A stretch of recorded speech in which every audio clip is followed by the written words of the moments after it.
All right, so we're going to talk briefly this morning about the GoPro Hero 9.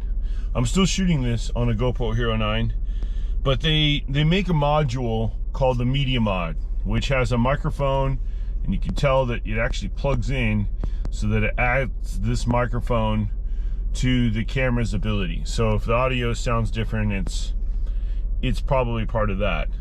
So the big problem with this is that the only way to open it up and put it on is by taking the battery door off of the GoPro.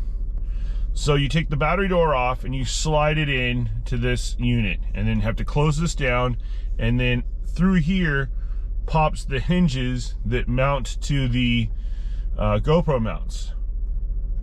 So if you have to change a battery, you got to open this, slide it out, and do all that potentially in a moment to try to get a shot.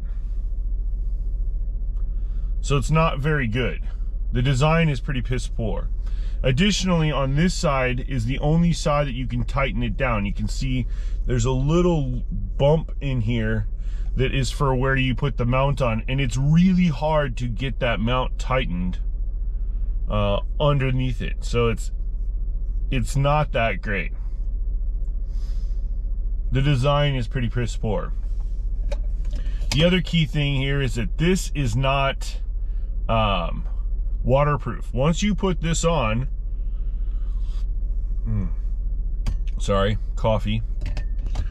Once you put this on, it's no longer waterproof. It may be water resistant, but definitely not waterproof. So that's another thing that you got to think about if you want to put one of these vlogging things on your GoPro. So now let's talk about the next aspect, which happens to be the software. So yeah. So the GoPro software is primarily mobile based. So you can connect to your camera from your phone and from your tablet, which is pretty beneficial actually. The problem it has though is that the software, if sometimes crashes, it's kind of buggy. It also takes up a crap ton of space when you're putting these video files together. So on my iPad, I have a 64 gig iPad, and I'm constantly having to delete all the video so that I can make room for the next video. Yeah, it's kind of insane. I have 40 some odd gigabytes taken up by system crap alone, so you don't have a ton of space. The second problem with the software is that it defaults every time to adding a song and adding like little highlights for each of your clips. Now, if I was just doing action sports, which this camera is designed for, that'd be great. But the problem is it doesn't give you the ability to turn it off or change that default setting at all.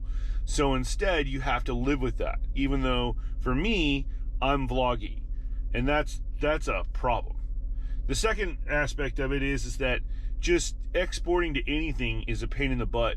It's easier for me. The workflow has gotten a little bit better because what I do is I create the video on my iPad, I save it to a separate SD card, and then I put it on my computer, and then I upload it from my computer. Because uploading it through the app 9 out of 10 times doesn't work. It just crashes out somewhere in the process. You got to keep the screen open or some stupid thing. So it's horrible as well.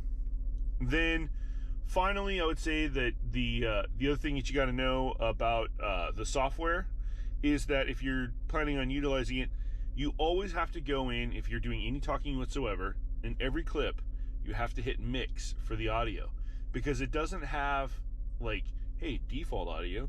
No, it has off, mix, or boost. And boost, oh, it's horrible. Boost is just, that first video that I said about this project, that was boost. I forgot, didn't know to turn it off, and that thing is loud as can be. So just, you have to remember to turn this to mix and not boost. And then, what else? Oh, if you are vlogging and there's somebody in the background that doesn't want their picture or video in their face in the software, there's no way to actually blur them out in this software. So you literally have to reshoot whatever you're doing. So just keep that in mind.